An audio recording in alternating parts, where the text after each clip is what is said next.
Դոնալդ Թրամփ Վլադիմիր Պուտին առաջին դեմարդեմ հանդիպումը հնարավոր է կայանա հուլիսին Համբուրգում մեծօրյակի գագաթնաժողովում։ Երեկ CNN-ին ասել է Ռուսաստանի նախագահի մամուլի խոսնակ Դմիտրի Պեսկովը ընդգծելով. ցավոք Թրամփի նախագահության առաջին ամիսները Վաշինգտոնի եւ Մոսկվայի միջև հարաբերությունների զարգացման առումով շոշափելի արդյունքներ չեն տվել։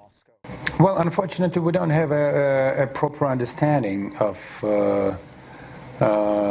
of perspectives, of future of our bilateral relations. Ցավոք մենք դեռ հստակ պատկերացում չունենք մեր հարաբերությունների հեռանկարի մասին։ Անշուշտ ակնկալում ենք, որ շփումներն առավել հաճախակի լինեն, ավելի խորը, որ մենք կնստենք եւ կխոսենք, փորձելով հասկանալ միմյանց։ Միացյալ Նահանգների եւ Ռուսաստանի նման երկրների համար երկխոսությունից հրաժարվելը աններելի է, հատկապես հաշվի առնելով տարածաշրջանային եւ միջազգային այն բազմաթիվ խնդիրները, որ մենք ունենք, մինչդեռ դրանց ուղղությամբ ջանքերը համախմբելու փոխարեն մենք կորցնում ենք մեր ներուժը աշխարհի բոլոր մեղքերի մեջ միմյանց մեղադրելով։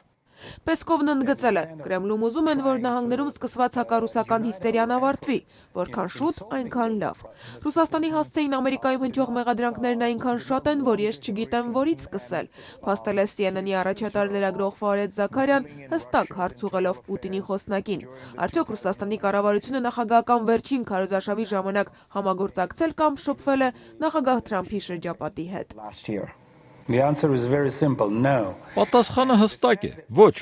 Մեզ համար շատ անսպասելի էր հայտնվել մի իրավիճակում, երբ Ռուսաստանը դարձել է մղձավանջ Ամերիկայի համար։ Անկեղծորեն ասած, մենք չենք կարողանում հասկանալ, ինչու է Ամերիկայի ժողովուրդը եւ քաղաքական դաշտը սկսել ինքն իրեն նվաստացնելու այս գործընթացը։ Դուք ինքներդ ձեզ եք նվաստացնում, երբ հայտարարում եք, թե որևէ երկիր կարող է միջամտել ձեր ընտրություններին։ Ամերիկան հսկա երկիր է, աշխարհի ամենահզորը, շատ կայուն քաղաքական ավանդույթներով,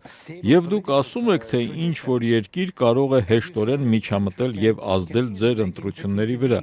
Դա պարզապես անհնարին է։ Your electoral process. This is simply impossible. Պուտինի խոսնակը հստակ ընդգծել է. Կրեմլը երբեք չի միջամտի որևէ երկրի, հատկապես նահանգների ընտրություններին եւ միաժամանակ թույլ չի տա, որ որևէ մեկն իր քիթը Ռուսաստանի ներքին հարցերի մեջ մտցնի։ CNN-ի ճշգրտող հարցին, թե այդ դեպքում ինչ նպատակով է նահանգներում Ռուսաստանի դեսպան Սերգեյ Կիսլյակը նախընտրական շրջանում հանդիպել Թրամփի մերձավոր շրջապատի հետ, Պեսկովն ասել է. Դա դեսպանի բուն պարտականությունն է, ընդ որում Կիսլյակը ոչ միայն Թրամփի, այլև դեմոկրատական ճամբարի հետ է շփվել։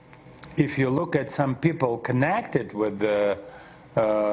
Hillary Clinton, Եթե նայեք քարոզարշավի ընթացքում Հիլարի Քլինթոնի հետ կապ ունեցող որոշ անձանց, գուցե տեսնեք, որ Ռուսաստանի դեսպանը նաև նրանց հետ է բազմաթիվ հանդիպումներ ունեցել,